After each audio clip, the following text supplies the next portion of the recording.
A comienzos de este año, del año 2022, un grupo de profesoras e investigadoras saltaron al espacio público para denunciar el acoso que habían sufrido en sus respectivas instituciones académicas.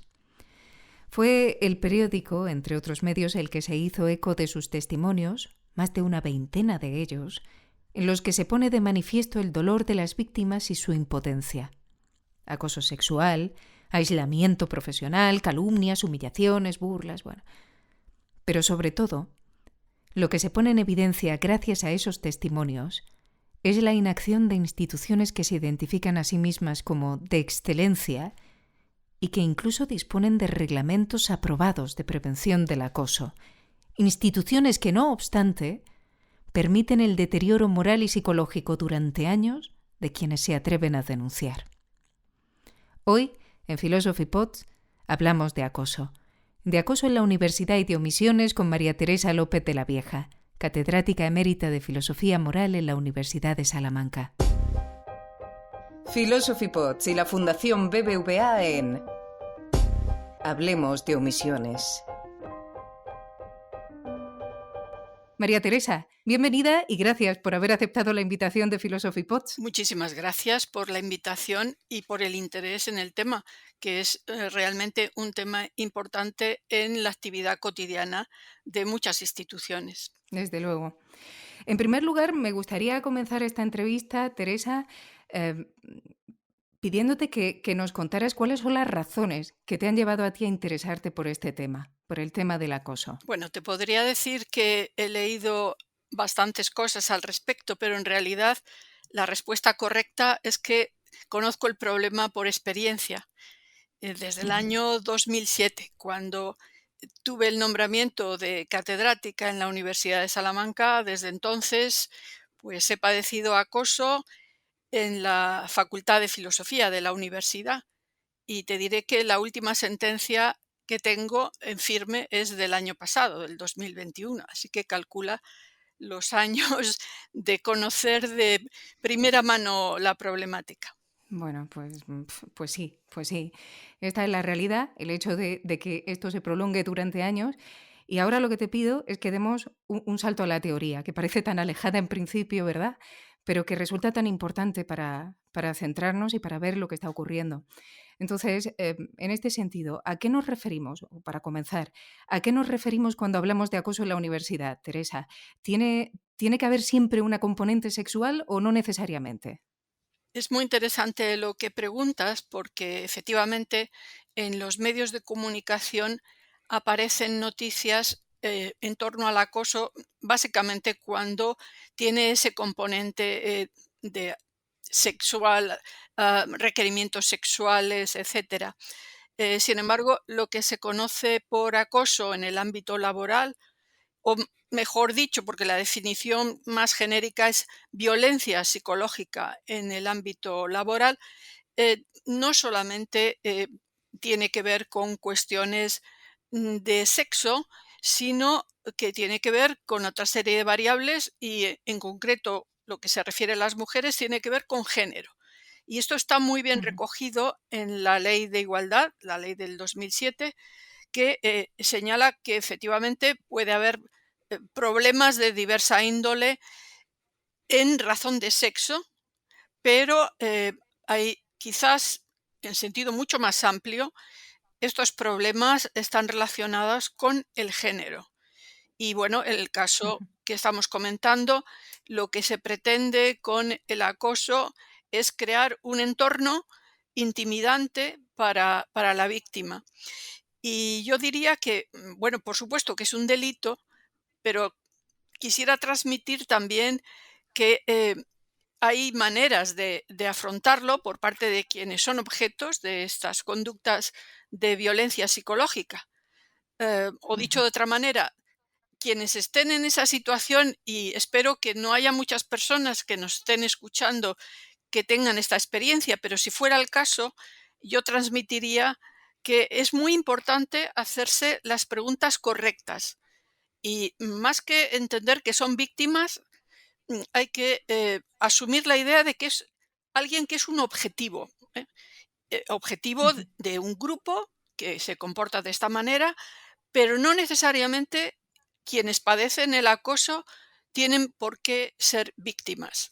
Y la buena noticia, si es que se puede hablar de buena noticia en estos casos, es que quienes acuden al terror psicológico, que también se llama así en el ámbito laboral, o acoso, es que antes han comprobado que no pueden atacar a su objetivo por medios habituales o legales y por eso acuden a la violencia.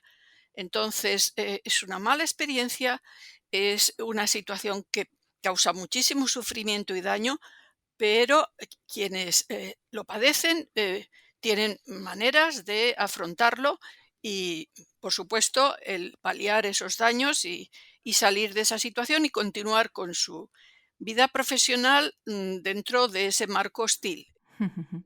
Me parece muy interesante esto que has dicho, que no son víctimas o no siempre son víctimas, sino que son el objeto. Hay un objetivo que es el que se persigue y, y ellos simplemente pues, son víctimas de ese objetivo que en realidad se está persiguiendo, ¿no? Es lo que quieres decir. Perfecto, sí. Y es que Mm. no hay que hacer tantos cálculos, no es un propósito que tenga una finalidad para obtener un rendimiento, no, es que pura y simplemente el acoso en el ámbito laboral lo que quiere es neutralizar, aniquilar profesionalmente o psicológicamente a las personas que lo padecen. Entonces no hay que entrar en preguntas como a ver qué he hecho yo para situarme en esa Claro. circunstancia, eh, ¿lo merezco o no lo merezco? Esas preguntas no proceden y hacen mucho daño. Lo que hay que entender es que no hay negociación posible con quienes acosan y hay que buscar la manera de neutralizar ese tipo de presión y ese tipo de daño que se produce en el ámbito profesional y, por supuesto, en la universidad como centro de trabajo, ¿no? Ujú. ¿Se dispone de datos, Teresa? Quiero decir, ¿se sabe si sufren por igual el acoso a hombres o mujeres? ¿Se sabe cuáles son las consecuencias del acoso a la víctima? ¿Es habitual denunciar un acoso cuando se produce? En fin, simplemente disponemos de datos para responder a estas preguntas. Es una pregunta clave la que está señalando. Voy a empezar por comentarte algo de lo que sí se sabe. Hay una publicación que ha salido en el año 2019 en Nature con datos Ujú. de los problemas de acoso en el Max Planck, el Instituto Max Planck, que como sabes es un centro importantísimo en Alemania. Bueno, pues Sí. hicieron encuestas a 9.000 personas y de los datos finales de esta encuesta, resulta que responsables de proyectos, pues nada menos que el 38% de las personas de la institución habían padecido el acoso, que durante un año 17% de personas lo habían padecido, porque una de las claves del acoso es su duración. O sea, no es un día, no es un ataque, sino que se debe prolongar en el tiempo para que se califique como tal, como acoso, ¿no? Y Ujú. a lo que preguntabas, el 14% de las personas objeto de estas conductas eran mujeres, el 14% con componente sexual, y de las personas responsables de proyectos, mujeres, el 26% eran mujeres, claro. Bueno, entonces, esto es lo que sabemos de la Fundación Max Planck, que, bueno, pues es una entidad de la que a lo mejor pues no sospecharíamos que tiene este volumen de problema en el personal y desde luego con desigualdad de género. En España hay pocos datos eh, porque obviamente las universidades no han abordado de forma sistemática esta cuestión. Sí que tenemos los informes Cisneros, que son el resultado de trabajo de grupo de investigación de Piñuel y de López Cabarcos en la Universidad de Alcalá. Y concretamente el informe Cisneros número 4 se refería al acoso en las universidades y de ahí surgió la conocida escala o barómetro Cisneros. Pues bien, la mayor parte de las personas que lo estaban sufriendo, según estos datos recogidos, pues eran mujeres, profesoras, alumnas, personal de administración. Claro, esto es incompleto, ¿no? No tenemos un mapa, entre otras cosas, porque las personas que lo padecen les cuesta mucho reconocer, o sea, se tarda un tiempo en reconocer que uno está padeciendo estos problemas. Y en segundo lugar, porque las universidades no han establecido protocolos, son pocas las que lo tienen, para recoger la información y atender a las personas que lo padecen. Concretamente, hay protocolos en la Complutense, en la Universidad de Granada, en la de Oviedo, en la Carles III, Valencia, la Autónoma de Madrid, Barcelona, Sevilla y, por ejemplo, la Universidad de Salamanca no tiene protocolo. Oh, Y esto a pesar de que la CRUE tiene un manifiesto desde el año 2020 de oposición y crítica a la violencia contra las mujeres dentro de las universidades. ujú, Entonces, ¿esto qué significa? Pues no hay datos suficientes, no hay protocolos en todas las universidades. Las personas que lo padecen van a recibir todas las consecuencias sin un marco claro que defienda dentro de la institución, ¿eh? Un marco que puede ser pues o una comisión o una regulación clara interna. Y esto es muy llamativo porque sí que se han dado pasos para abordar el bullying, el acoso en la enseñanza primaria y secundaria, pero no hay un avance significativo en lo que es el abordaje del acoso o mobbing en las universidades. O sea que esto sería el típico caso, ya que preguntabas antes por cuestiones teóricas, de la responsabilidad por el no hacer, la responsabilidad por la omisión. Y es muy importante señalar esto, ¿no? La inacción que todavía se constata en las universidades. claro. En una charla tuya de 2014, El daño cotidiano que después se convirtió en un artículo, hablas del acoso como de un problema que conviene analizar desde tres ángulos: el de la víctima, el del acosador o acosadores y el de la institución en la que ocurre el acoso. También hablas en ese artículo del papel fundamental de los testigos del acoso, pero ya volveremos a eso más adelante, cuando hayamos tratado otro tema que es el que me interesa ahora, que es el del acosador. Dices en tu artículo, en ese artículo que acabo de mencionar, que solo acosa quien puede. Teresa, ¿quién acosa y quién se lo permite? Sí. Vamos a ver, los mecanismos del acoso en el ámbito laboral son bastante parecidos a los de la violencia de género. La diferencia está en que en una relación de pareja o de expareja es entre dos personas, pero en el ámbito laboral pues hay testigos, hay equipos, hay departamentos, etcétera. Por lo cual, por eso se llama móvil, ¿no? Entonces, esto no es un tipo de relación tóxica, evidentemente, entre dos personas, sino que es violencia, relación tóxica en un grupo, dentro de un grupo. Y claro, hay quienes toman la iniciativa en el grupo para acosar y en la fase inicial, el departamento o la unidad administrativa, lo que quiera que sea en la universidad, pueden frenar en la primera fase inmediatamente mostrando que no se acepta, que no se va a tolerar y hacen sentir al acosador que esto es incorrecto. Pero cuando se habla de acoso duradero y que además causa daño a una víctima, etcétera, pues eso significa que el entorno no ha reaccionado o bien ha incentivado este tipo de violencia. Y por lo tanto es una problemática a tres bandas. Es decir, está el que acosa, la persona que padece el acoso y quienes están ahí.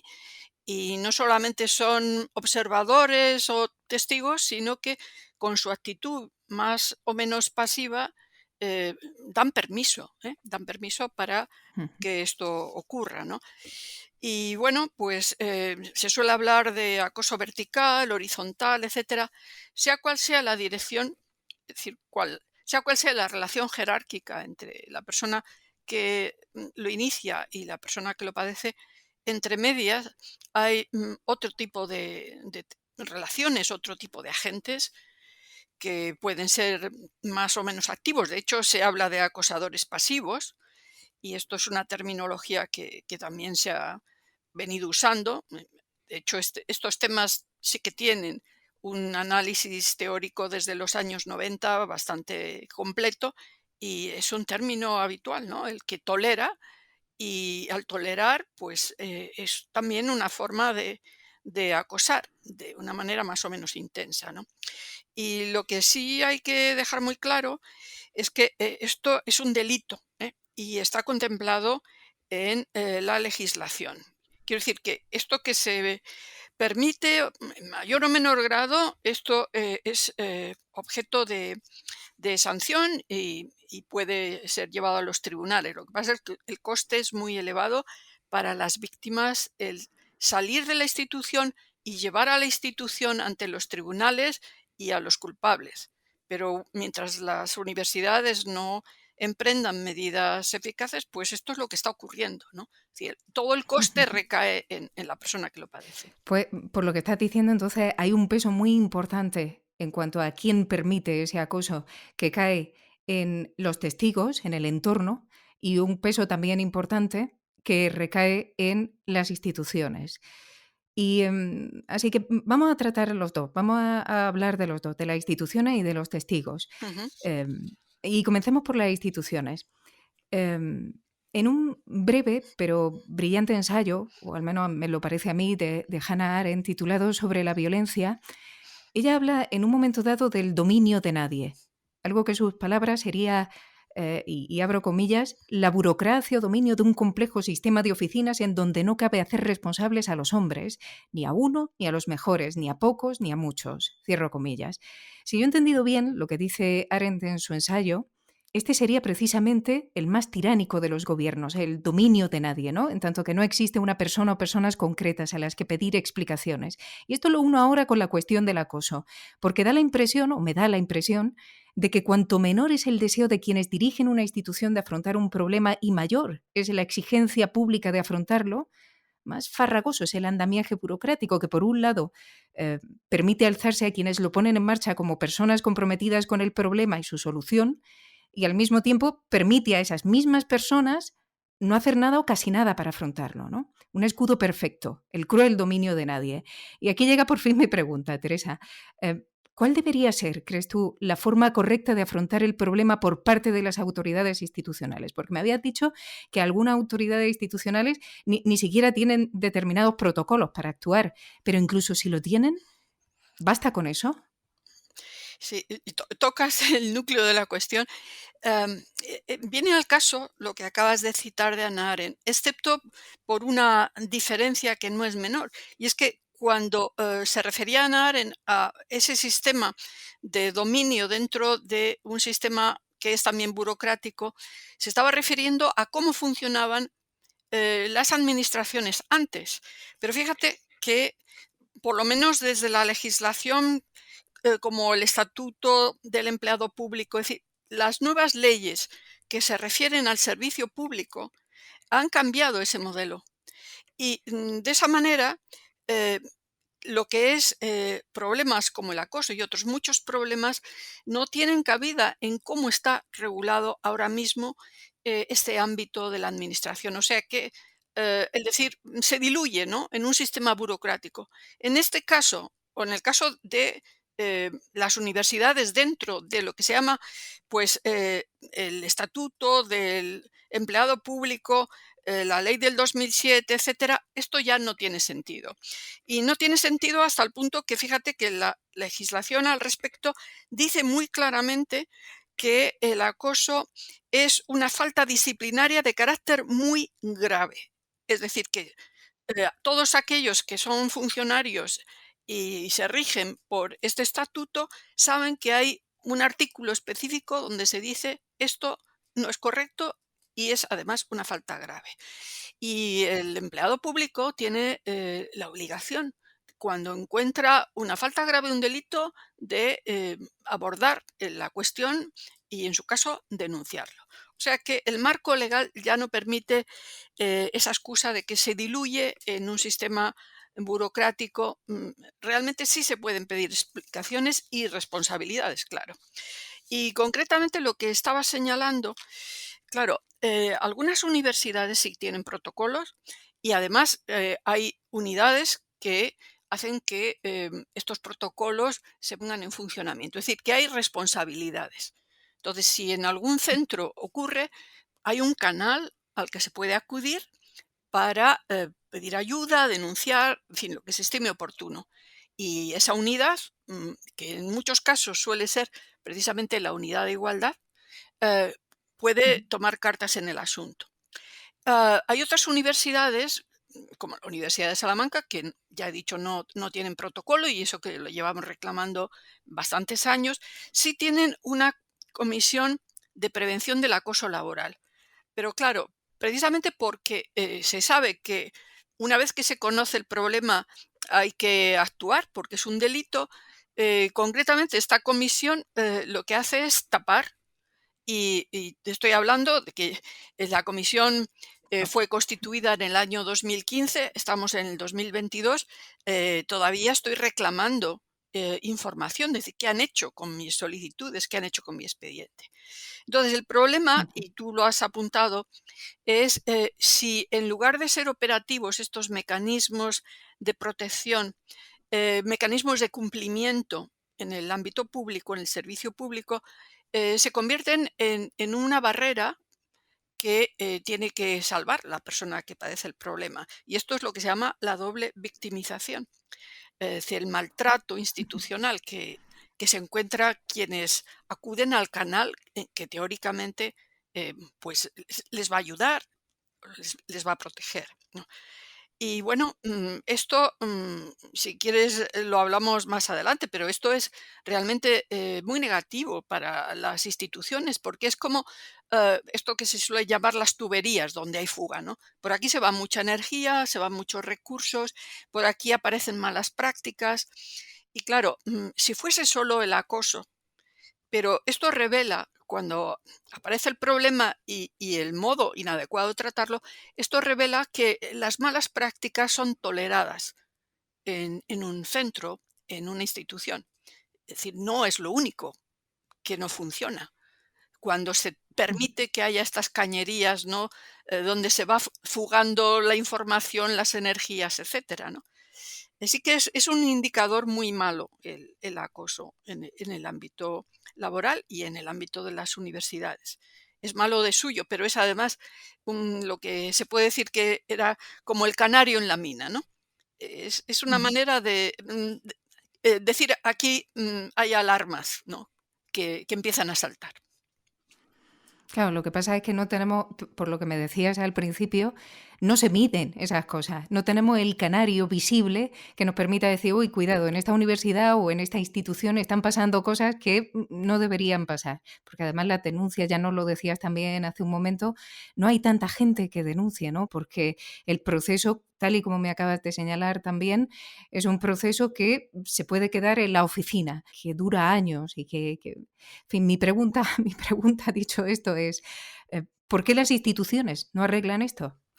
Sí, esto tiene que ver con problemas de gobernanza de la institución y normalmente todas quieren presentar su buen hacer, quieren presentarse como entidades de excelencia. Pero claro, la excelencia no es solamente eh, en investigación o en docencia, sino que tiene que ver con la gestión de personal, con la gestión de conflictos. Entonces, realmente si se van buscando universidades excelentes o de gran calidad, no quiere decir que no tengan estos problemas, pero los gestionan.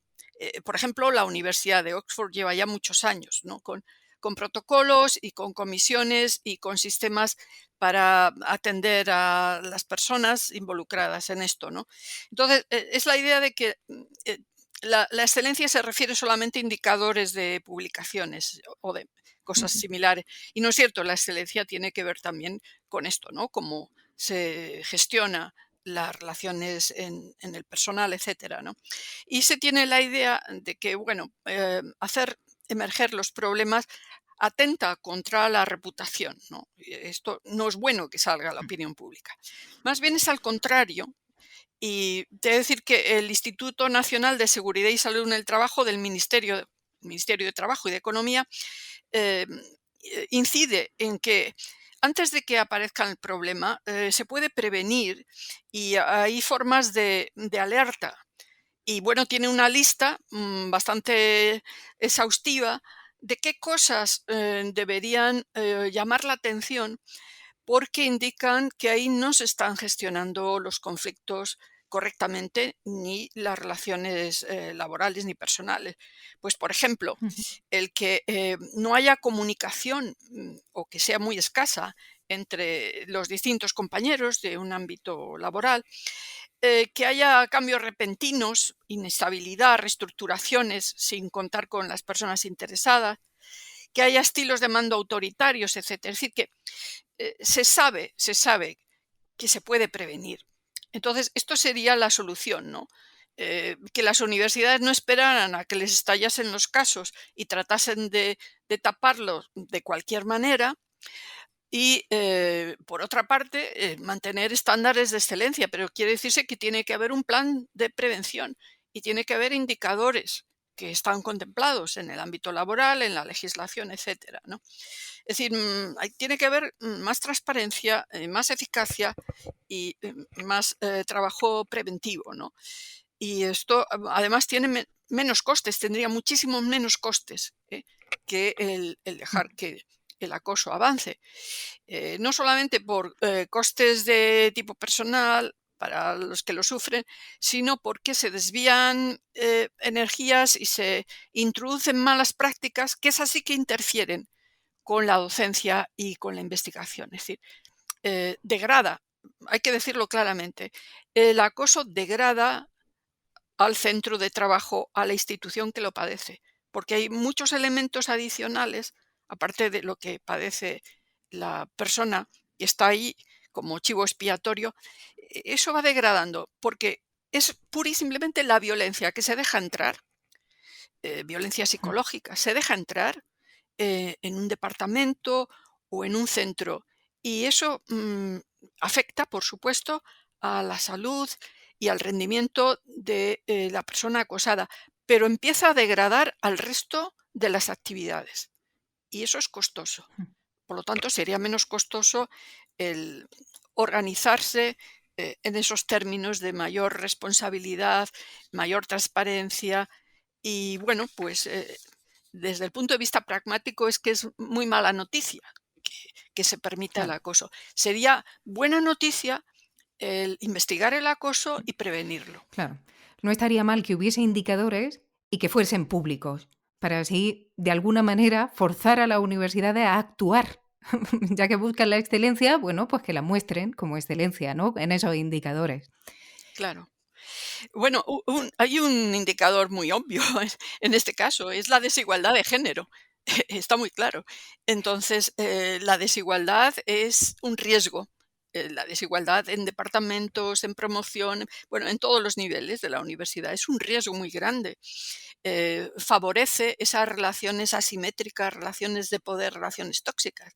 Entonces, ya los planes de igualdad de género serían una buena medida si se implementasen de manera sistemática, ¿no? Efectivamente, y eso sí que se puede ver. Es Claro, decir, uno se puede meter en una universidad o en una institución, la que sea, y ver cómo están organizados los organismos de poder, ¿no? O los distintos espacios de poder y quiénes pertenecen a esos espacios de poder.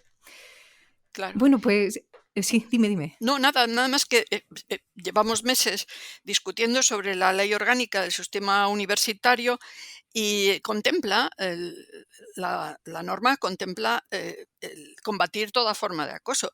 Pero claro, esto no se discute igual que se está discutiendo pues otras partes del cambio de legislación, ¿no?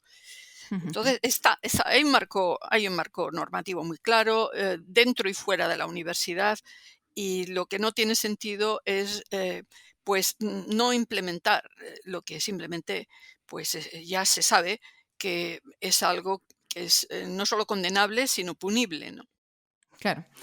Y por último, ya hemos hablado de la institución. Tú situabas el peso de la responsabilidad de que se produzca el acoso, tanto en la institución como de una manera muy, muy potente, la situabas también en los testigos. Dices en tu artículo, en ese que mencionaba hace un momento, que en manos de los testigos, y abro comillas, está reducir e incluso poner fin al problema o, por el contrario, incrementar el daño causado por los responsables directos. Cierro comillas.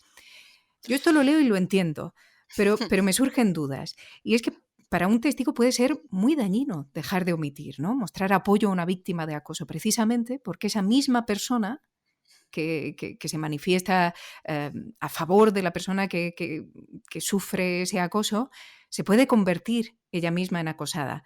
Así que, Teresa, ¿debe lo moral prevalecer siempre frente a lo pragmático? Vamos a ver, tiene mucho sentido tu pregunta al final, o sea, cuando ya Ujú. el acoso pues ha llegado a ciertos niveles muy, muy llamativos y el riesgo es obvio, pero al principio son clave porque son justamente estas personas que lo conocen, que lo están viendo, eh, que además día a día comprueban pues cuáles son los sufrimientos y el coste que tiene para quien lo padece, eh, pueden detener inmediatamente el acoso. Ahora, puede haber un cálculo pragmático. Yo te diría que es un mal cálculo. Y es un mal cálculo porque a lo mejor en una primera tanda, ¿no? Mientras la persona o el grupo que acosa está concentrándose en la primera persona destinataria de su interés o de su conducta, puede que no preste atención a otras. Pero si se permite esa conducta violenta, el mal cálculo es que ¿quién garantiza que no pueda ser el siguiente otro de los testigos? ¿Mm? Ujú. Quien se sirve de la violencia y ve que tiene resultados, por qué no va a continuar? Entonces, desde el punto de vista pragmático, no es bueno dejar que esto ocurra porque en algún momento puede pasarle a una tercera persona, a una cuarta Claro. persona. Al final puede llegar a nosotros, ¿no? Por mucho que Claro, hayamos intentado ocultarnos. sí. Teresa, pues muchísimas gracias por la entrevista. Bueno, antes de terminar, ¿cuál es tu situación ahora? ¿Te encuentras mejor en la universidad? Después del juicio, de la sentencia, ¿estás satisfecha? ¿Estás bien? Bueno, yo he hecho lo que debía, en el sentido de que yo he cumplido, yo, igual que otras muchas personas en esa situación, yo he cumplido mis tareas y he seguido adelante porque me di cuenta al principio de que solamente había dos caminos, ¿no? Ujú. O responder en los términos que se planteaba la situación y eso significa pues, no querer pisar, vamos, sufrimiento muy grande pisar el centro, ir al departamento, muy doloroso lo que se puede llamar el fuego amigo, ¿no? Quienes han estado cerca de repente se vuelven contra ti porque te han elegido, el grupo te ha elegido como destinataria de la violencia, ¿no? Ah, pero por otra parte, precisamente esto es lo interesante de leer sobre un problema que te afecta, no solamente reaccionar, ¿no? Y es darse cuenta que solamente hay una manera de salir del acoso y es enfrentarse a ello, ¿no?